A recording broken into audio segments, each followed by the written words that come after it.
Okay, we're going to go ahead and get started. Good evening. My name is Keisha Rogers, and I want to welcome you to our Monday LaRouche PAC Strategic Overview for Monday, August 21st. And we are back today with Michael Steger, who's going to be giving us our overview.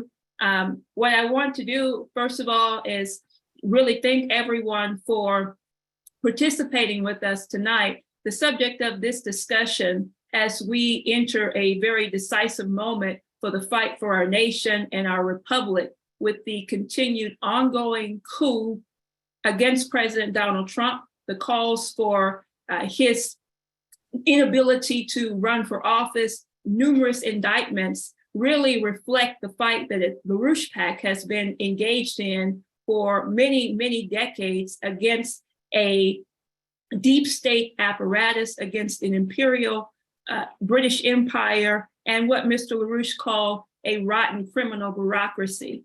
And last Monday, one of our colleagues, Bob Ingram, was on this discussion, this platform, and he made a very clear point about the fact that in the midst of this war, one thing Lyndon LaRouche understood about the enemy, about the imperial forces of British Empire, is that they're not going to stop. They're not just going to throw in the towel. And I think that is absolutely right. And what they're facing right now is an emerging movement, a growing movement within the population that's ready to bring this empire, this rotten bureaucracy, those who want to run a coup against Donald Trump and try to keep him from running from office. When you see the population facing some of the worst economic crisis they've ever seen, when you see continued wars bailing out Ukraine, and when you see what's happening in terms of the livelihood of our nation, of our republic. And so what we're going to be discussing here tonight, Michael has titled his presentation, "It's not about Donald Trump, it's about our constitutional republic." And I was just telling Michael before we got on this discussion tonight that, that is being understood by those who recognize that this is not about Democrat or Republican. This is about our Constitution. Every single person should be carrying one of these around and know it, and not try to use it for your own benefits or for evil, as some people are trying to do right now with these continued indictments against President Trump, and really going after the American people, as he said, that he's standing in the way, in their way, because the real ultimate goal is for the enemy to go against you. But I was just watching one of our colleagues posted a constitutional attorney, Alan Dershowitz, and this is on Rumble. I would encourage people to go and look at this. The title was that Dershowitz was talking about the ongoing what he calls disqualifying Trump is unconstitutional. Academics won't debate me. And I'm bringing this up for a reason, because now what they're trying to use is to say that based on the 14th Amendment of the Constitution, which they're using out of context, that a Secretary of State can go in and say that Donald Trump is not qualified to run for president because he incited a riot, talking about January 6th. This is the kind of craziness that's going on right now in our country. 14th Amendment would be based on, in that context, in terms of insurrection, incitement of riot, so forth, was pertaining to the Civil War. Now, this is a very important argument to look at. But the key thing right now is LaRouche PAC. What we're doing is leading the fight to stop the prosecutions against President Donald Trump. As many of you know, we put out a petition. I'm going to put that right here up for you. So this is our petition. Stop the prosecutions of Donald J. Trump now. This petition is calling for, as many other leading Congress members and others are calling for, to take away the funding from Jack Smith, special prosecutor, to impeach Merrick Garland and to stop the prosecutions against President Donald Trump, who it has been acting on behalf of the American people and calling for his Agenda 47 to address the needs of the American people. So if you haven't read through this and already signed it and passed it on to your friends, go to, this is growing massive momentum and steam. Go to LaRouchePAC.com. At the very top of our website, you will see the petition there. I also want to encourage you to listen, if you didn't, on Saturday night. Barbara Boyd, who's been really at the front and center in the legal cases in terms of looking at how this whole enemy apparatus works, the lawsuits against Trump, and presented a very important discussion that's on our website on Saturday. Pay no attention to the man behind the curtain. And this is talking about Barack Obama, who's actually running the Biden administration.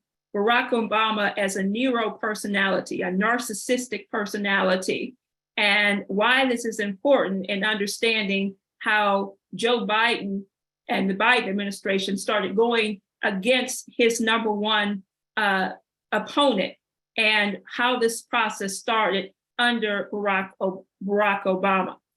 This is why we, for many years, because of Obama's criminal offenses, I was right in the center of this, called for Obama's impeachment while he was in the presidency, because his actions were really showing that he was out to completely destroy the country. So with that, there's a lot to discuss tonight on this question of the fight for our constitutional republic. And I want to turn it over to Michael now and look forward to hearing your questions and comments afterwards. Great, thanks, Keisha. Well, thanks for attending. Thanks for getting on tonight. What strikes me most about the current situation we're in, and there's many aspects, but I think a sentiment that most people feel right now in our country, but not just in our country, all over the world, is how much longer can I survive? And how much longer do I want to if the culture keeps changing as fast as it does? Where everything that I care about, the quality of identity, a sense of character, a sense of faith or belief, of cosmology, of a nation state, of patriotism, of family, of raising children, of a future, of surviving the inflation prices, the cost of living, the traffic, the congestion, the lack of organization, the breakdown of infrastructure, that it's hard, people are having a hard time imagining going much further. Not just one, can they survive? And the second question is, do they want to? And of course they do. But to sacrifice, to keep making the sacrifices they're making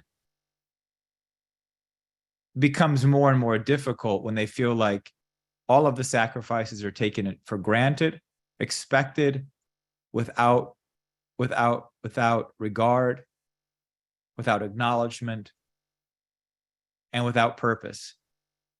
That the purpose may be there in appearance, it may be there in the marketing scheme, but at the end of the day, there's no paycheck, literally and figuratively. There's nothing really, there's no substance there. It's a scam, it's a fraud, it's a con game. And it's moments like this, and of course, in previous periods of history, the circumstances were probably far more brutal in their violence and their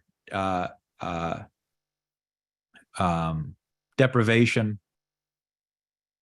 But it's always within context of expectations, of standards that had existed for even generations prior.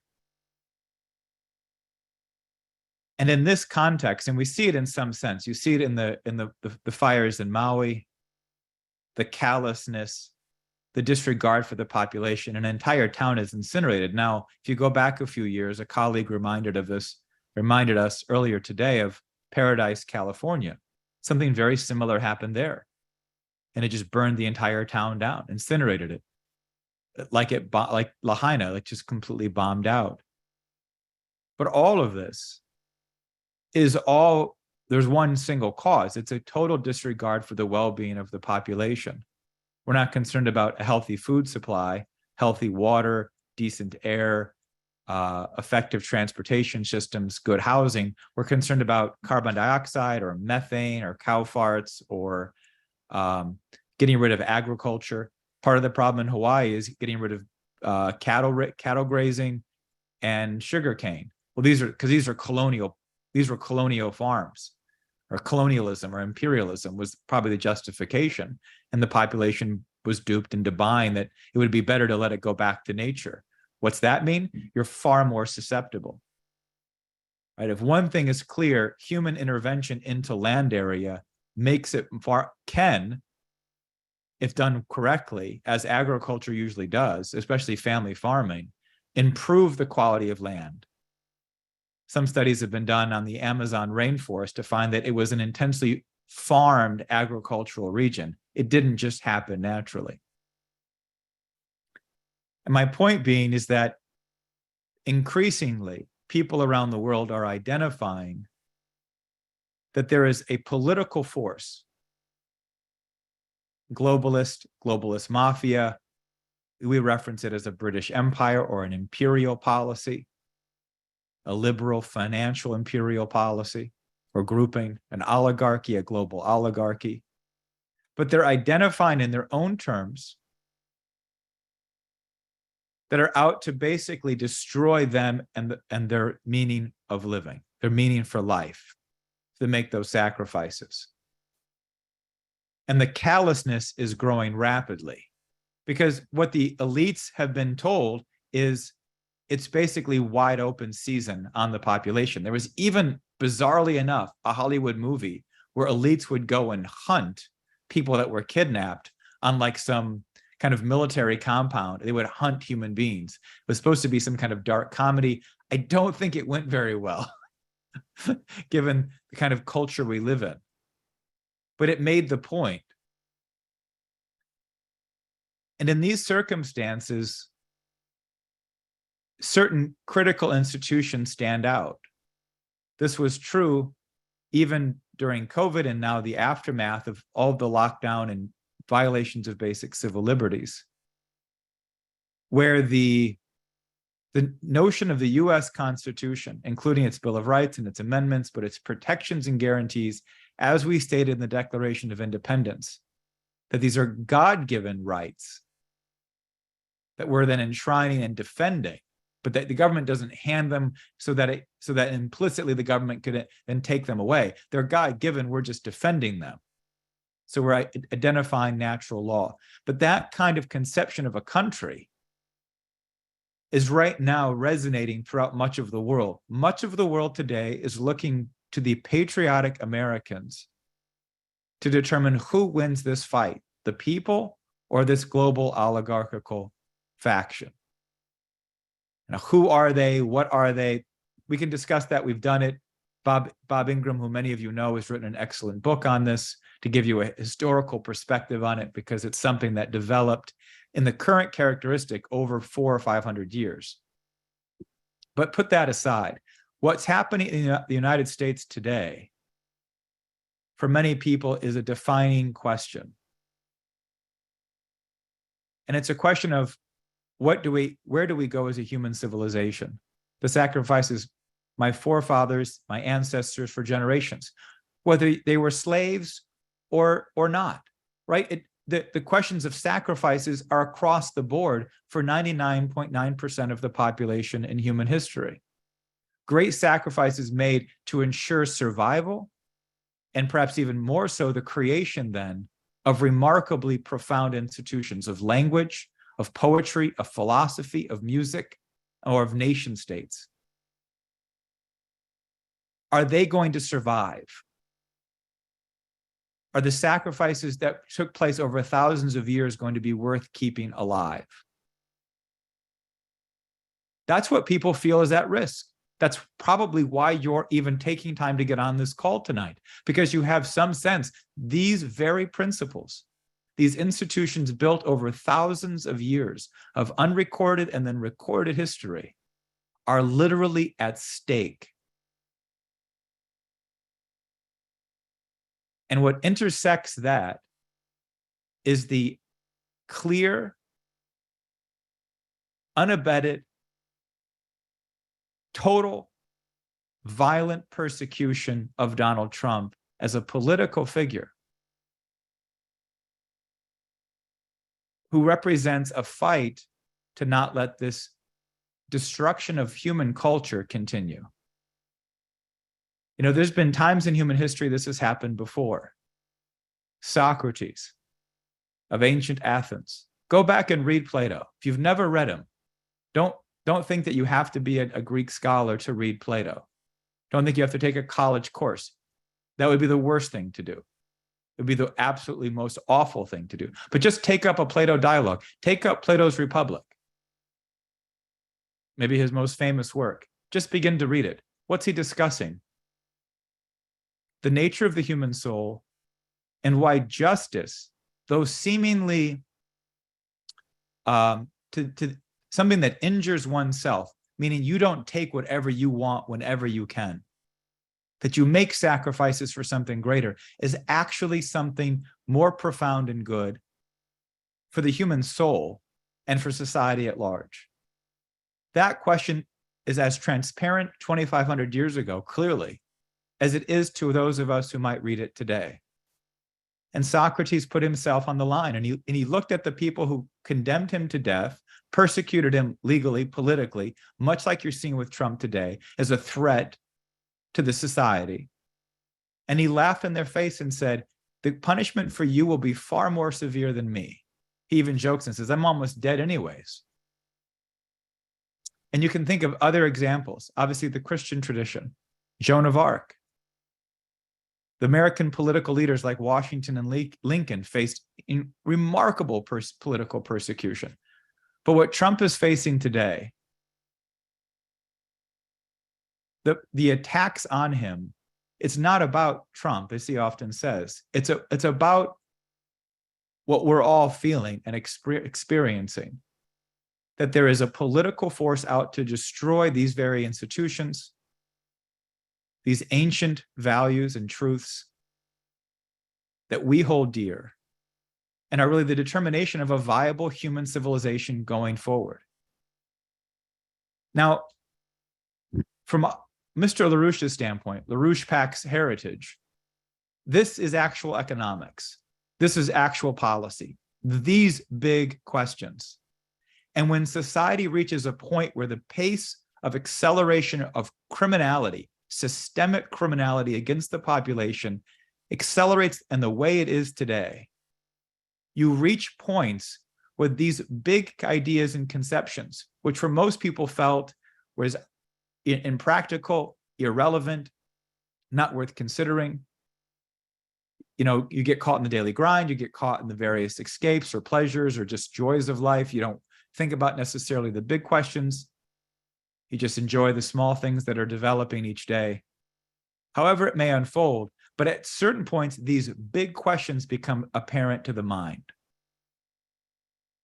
And they dictate the remarkable transformation. They don't always, but they can dictate the actual evolutionary course of human history. This was captured in a Greek myth of Prometheus.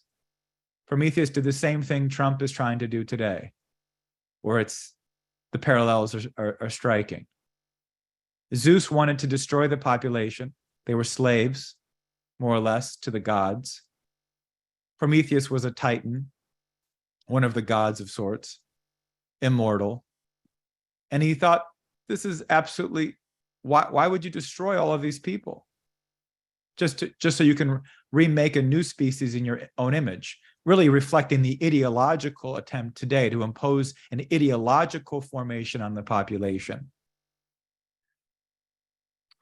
And so Prometheus intervenes. He provides fire, which is the hallmark of the Promethean myth, is the introduction of fire. But he also provides poetry and number and construction and steelworking and forge, ironworking and poetry, ideas,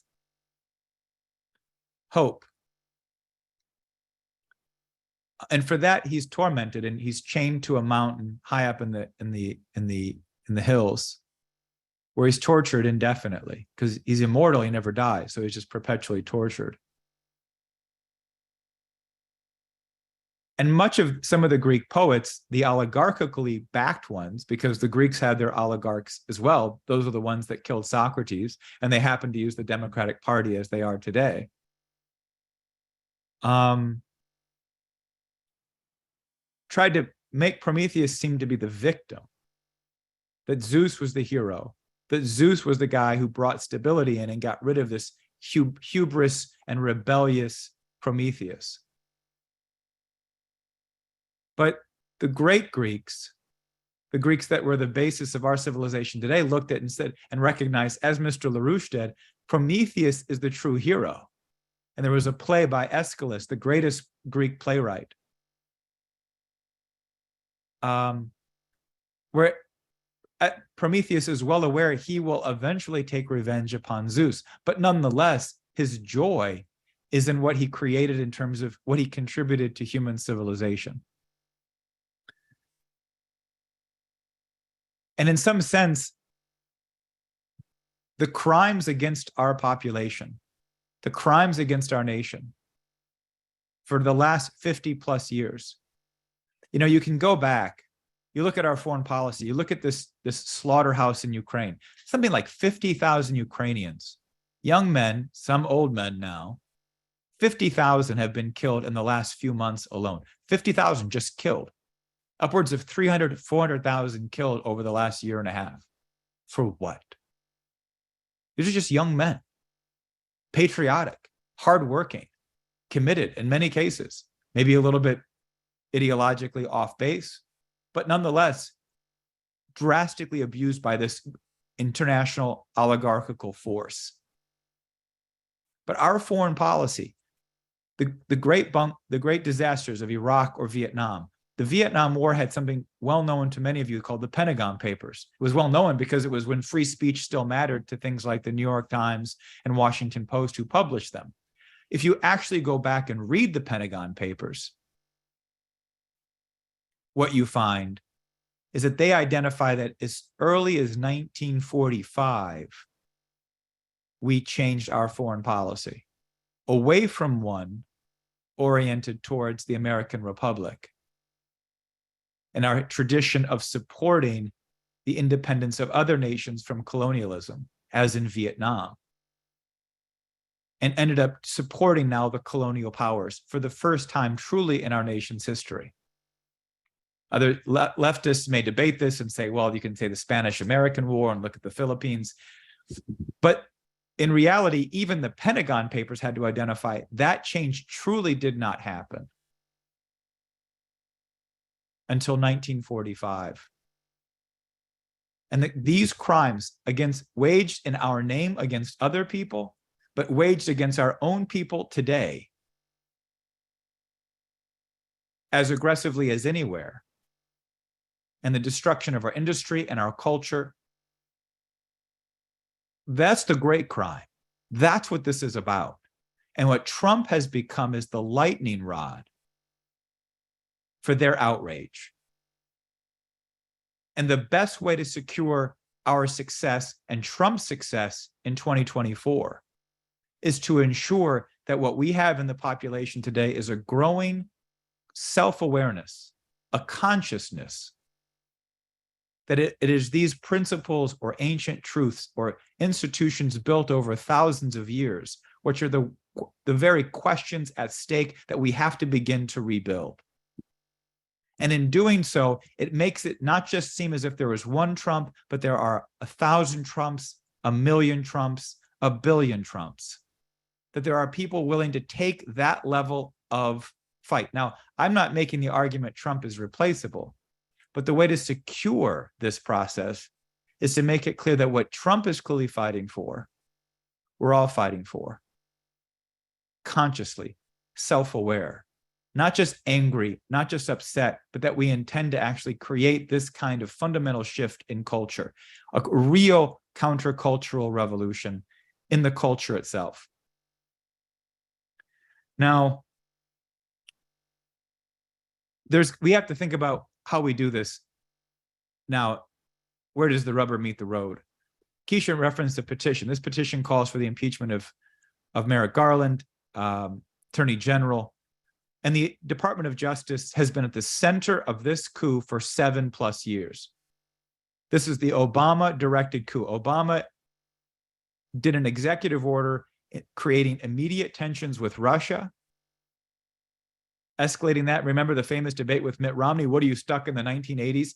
As soon as Trump wins the election, Obama issues an executive order. He meets with his top intelligence staff, the Comeys, the Brennans, the Susan Rices, among others, and they orient towards an escalation with Russia, kicking out diplomats, escalating other possible deployments, dark ops, as well as a so-called by the book, which really meant off the books, total persecution of Donald Trump in every way possible, using the powers of government, surveillance, and lawfare, as it's now called. So the petition is absolutely right. And if you haven't signed it, you should, and Keisha can post it in the discussion process. But the institution we have today to make this happen, that this petition calls to account, is the Republican caucus in the House, the majority caucus. They come back into session September 12th. They'll leave sometime mid to late December, depending on the budget and financial bills they might have to pass. This has to be moving in the House Republican caucus immediately. You have an attempt by the DOJ and Jack Smith with the J6 indictment to have the trial as early as January 2nd. Now, Trump's lawyers are appealing this and saying we should be moved back to 2026. They said the stack of papers is as high as the Statue of Liberty. So it would take them, they'd have to read something like 10,000 pages a day, even if they had, for the trial to be January 2nd. So the question is, when will that happen? But it may happen because who trusts the trial judge, I think her name is Chutkin, in DC, a rabid Obama supporter, a rabid fascist. There's no reason to mince words. People who want an oligarchical dictatorship over the population, that she's willing to push that to January 2nd. We don't have time to let this go to the courts. We don't have the time for them to rule over, to make their coup a legal coup, where the courts sign off and say, yeah, Trump committed treason, he created sedition, however they're going to paint it with the various attempts at saying he intervened in an official proceeding and disrupted these ordinances that come out of the J6 publicized hearings, the televised reality coup that was last summer, the J6 committee. And that means that we have to push the House Republican caucus. And this can be done. There's going to be state conventions of the GOP. There are state committee hearings. There's a lot of shenanigans to try to disrupt the primaries, to make sure that the primaries can give as much of the delegates as possible to people that come in second or third, versus the winner-take-all type of characteristics that many of these states had enabled previously. As much as needing to get 80% in the primary to take the votes. The entire Republican primary is part of the coup. Chris Christie, Mike Pence, Nikki Haley, these people are not making a case for why the working class Americans should join in a revival of the spirit of 76 for a new American revolution. They're making the case for sustaining the war in Ukraine, continuing to bail out Wall Street, keep printing the money, and keep the oligarchs happy. And just shut up and accept it. Maybe we should stop a few transgender bathrooms or something.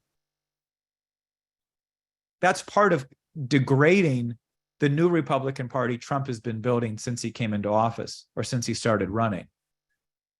A Republican Party dedicated to the principles of our country, but to the actual interest of the broad majority of the American people, the 80, 90% of the American people who all share the outrage about the destruction of our culture, our economy, and even our lives. That's the process we have to build.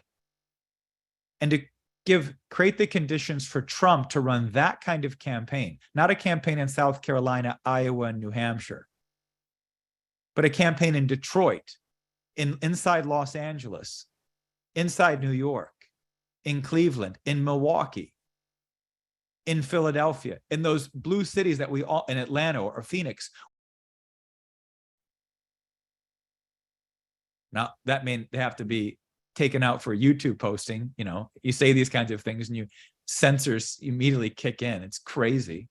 But Trump needs to campaign in these locations. We need full mobilizations in these areas, not just to make sure election integrity happens, but because these populations, like in Milwaukee, Philadelphia, Detroit, Atlanta, these are murder capitals of the world. You'd be safer right now in El Salvador than you would in Detroit or Atlanta.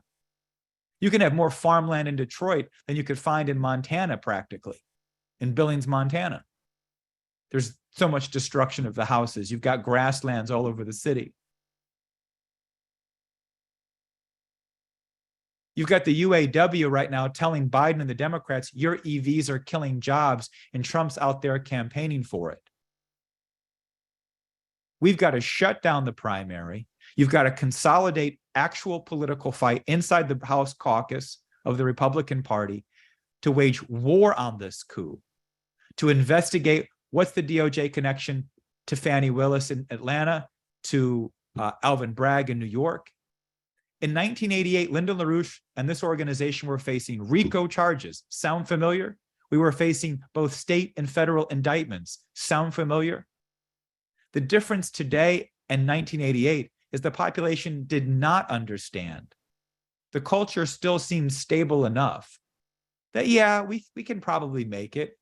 You know, I support LaRouche, but I'm not gonna face all that hell and high water just to defend LaRouche. We'll probably be okay. People today know they're not going to be okay. But we've got to consolidate an effort now over these coming months. This determines the election, because once you consolidate a fight within the House Republican caucus on this DOJ, and you make it clear to every Republican governor and senator that wants to get reelected or find some job in the next administration, one, Trump is the nominee. These other clowns don't have a chance. You shut down this entire primary BS. Trump's not going to be debating. He shouldn't be. And you consolidate a political fight, not around a party, but around a presidential campaign for the entire country. And that's what LaRouche PAC has been fighting for in various forms, but as a commitment in principle for over 50 years. This was the LaRouche principle.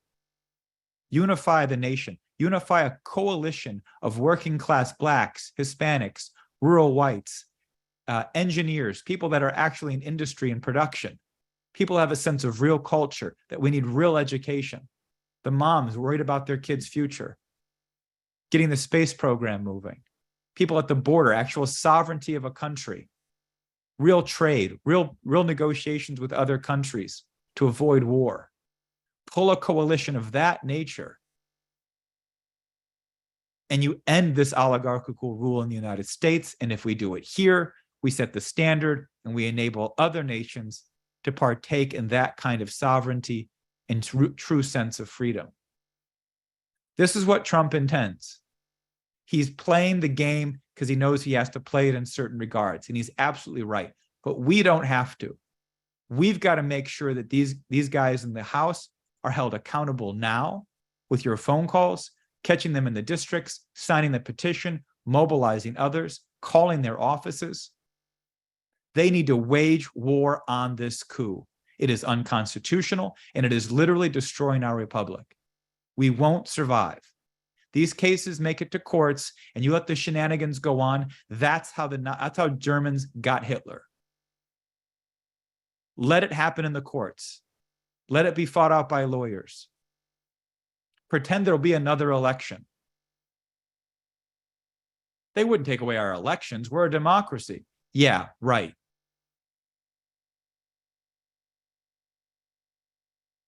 And if we do it, and you mobilize to this nature, it's very clear in my mind, because you get the House Republicans to fight, to not sit on the sidelines and see what Trump can manage, what MAGA can manage as a grassroots, political movement, but we become a true political force, like we did with the speakership, with McCarthy's fight. There was a real fight there. It was a substantial shift in the rules of the House.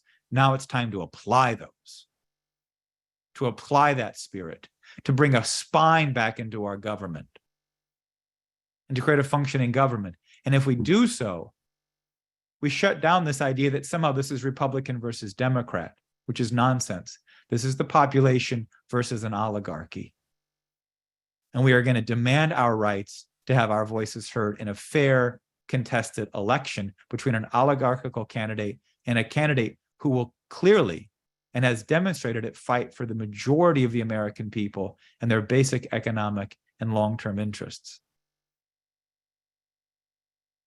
The openness to Trump and to these ideas, we find it at UAW, auto centers, the auto plants, when we go organize there.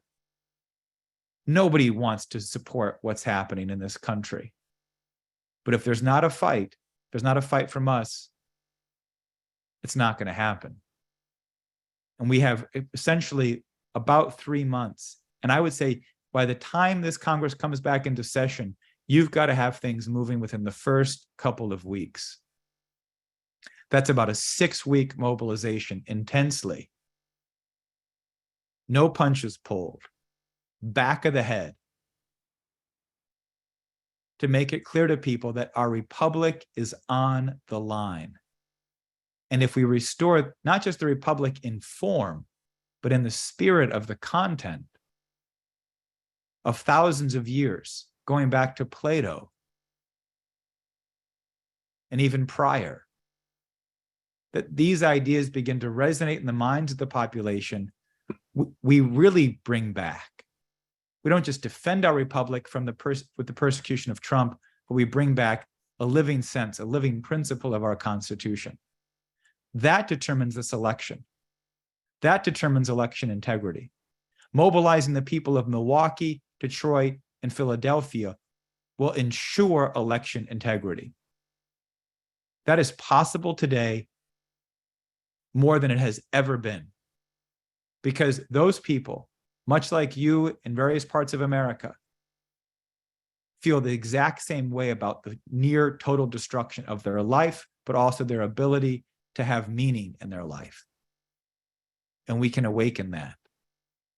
So it's a remarkable time. The responsibility on the average citizen is historical today.